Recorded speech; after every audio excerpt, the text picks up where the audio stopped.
যাদের নামাজ পড়ার সময় দুনিয়াবি চিন্তা মনে আসে বা নামাজে অমনোযোগী তৈরি হয়, তারা ভিডিওটি শেষ পর্যন্ত দেখার অনুরোধ রইল।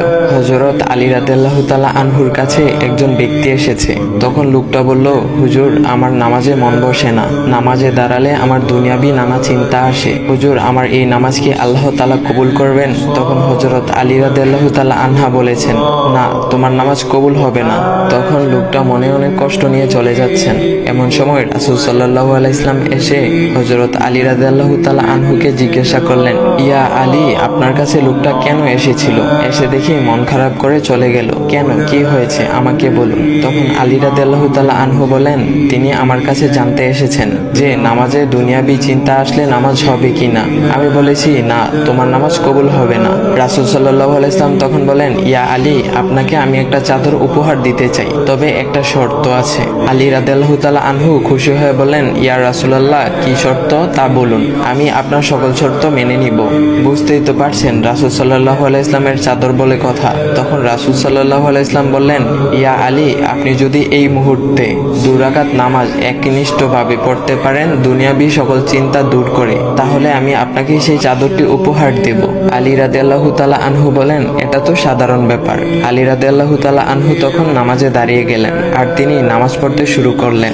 এমন সময় তার মনের মধ্যে শুধু ভাবনা চিন্তা আসতে শুরু করলো, আচ্ছা, আমাকে যে রাসূল সাল্লাল্লাহু আলাইহি ওয়াসাল্লাম যে চাদরটা দিবেন, সেটা কি ফাতিমার চাদর নাকি রাসূল সাল্লাল্লাহু আলাইহি ওয়াসাল্লামের? আচ্ছা, চাদরখানা দেখতে কেমন হবে?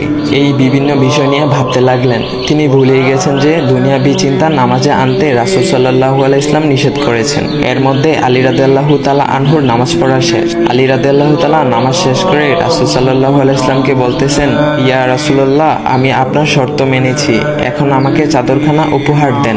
রাসূল সাল্লাল্লাহু আলাইহি ওয়াসাল্লাম বলেন, ইয়া আলী, আপনি কি একনিষ্ঠভাবে দুনিয়াবি চিন্তামুক্ত ছাড়া 2 রাকাত নামাজ পড়েছেন? তখন আলী রাদিয়াল্লাহু তাআলা আনহা মুচকি হেসে বললেন, না ইয়া রাসূলুল্লাহ, আমি আপনার চাদর নিয়ে অনেক কিছুই ভেবেছি।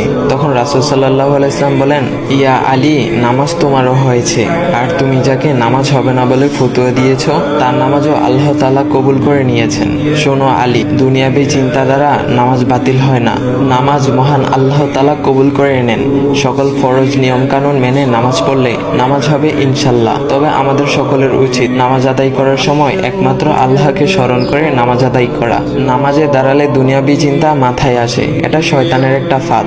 আল্লাহ তাআলা আমাদের সকলকে শয়তানের কুমন্ত্রণা থেকে হেফাজত রাখুক এবং সঠিকভাবে মনোযোগের সাথে নামাজ আদায় করার মতো তৌফিক দান করুক। সবাই বলি আমিন। চাইলে ভিডিওটা আপনি অন্যদের কাছে শেয়ার করতে পারেন, এতে অন্যদের ভুল ভ্রান্তিগুলো দূর হবে।